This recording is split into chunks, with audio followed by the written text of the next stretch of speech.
What do you mean? I'm talking about the kind of diplomacy that's going to end the destruction of your country. Yes, but if you Mr. President, with respect, I think it's disrespectful for you to come into the Oval Office and try to litigate this in front of the American media. Right now, you guys are going around and forcing conscripts to the front lines because you have manpower problems. You should be thanking the President for trying to bring an end to this conflict. Have you ever been to Ukraine that you say what problems we have? I have been to. Come once. I've actually watched and seen the stories, and I know what happens is you bring them on a propaganda tour, Mr. President. Do you disagree that you've had problems bringing people into your military? And do you think that it's respectful to come to the Oval Office of the United States of America and attack the administration that is trying to prevent the destruction of your country? A lot of questions. Let's start from the beginning. Sure. First of all, during the war, everybody has problems, even you, but you have nice ocean and don't feel now, but you will feel it in the future.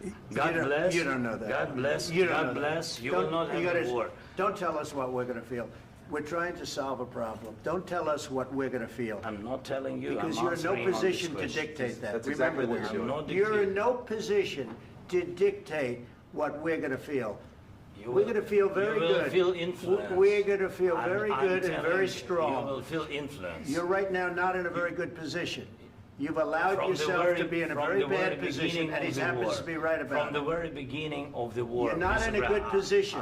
You don't have the cards right now. With us, you start having cards. Right now, you don't. You're playing cards. You're playing cards. You're gambling with the lives of millions of people. You're gambling with World War III.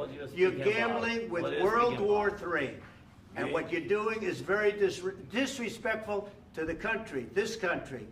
That's back to you. Far more than a lot of people said they should have. Have you said thank you once? This a lot entire of meeting? times. No, in this Even entire today. meeting, have you said thank Even you? today. You went to Pennsylvania and campaigned for the opposition in October. Offer some words of appreciation for the United States of America and the President who's trying to save your country.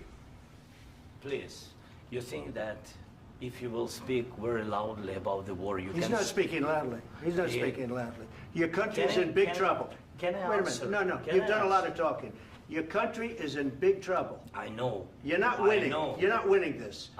You have a damn good chance of coming out okay because of us. Mr. President, we are staying in our country, staying strong from the very beginning of the war. We've been alone, and we are thankful. I said thanks you haven't in been this alone. cabinet, You and haven't not been only alone. in this cabinet. We gave you, through I this said stupid president, $350 billion.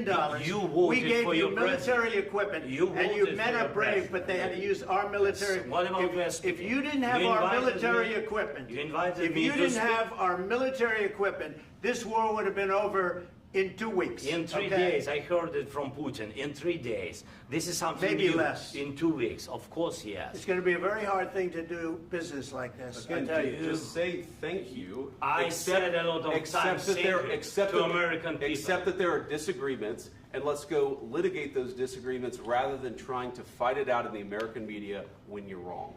We know that you're wrong. But you see, I think it's good for the American people to see what's going on. I understand, sir. I think it's very understand. important. That's why I kept this going so long.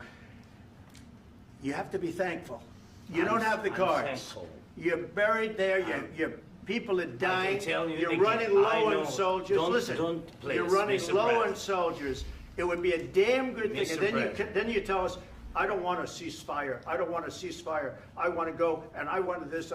Look, if you could get a ceasefire right now, I tell you, you take it so the bullets stop flying and your men stop getting killed. Of course, we want to stop the war. But you're saying you don't want a ceasefire. But I said to you, I want a ceasefire. with guarantees. Because you'll get a ceasefire faster than an agreement. Ask our people about ceasefire, what they think.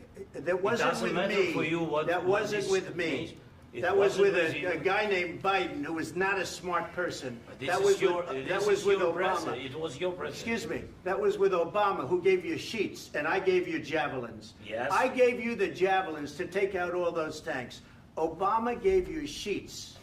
In fact, the statement is Obama gave sheets and Trump gave javelins. You got to be more thankful, because let me tell you, you don't have the cards. With us, you have the cards. But without us, you don't have any cards. One more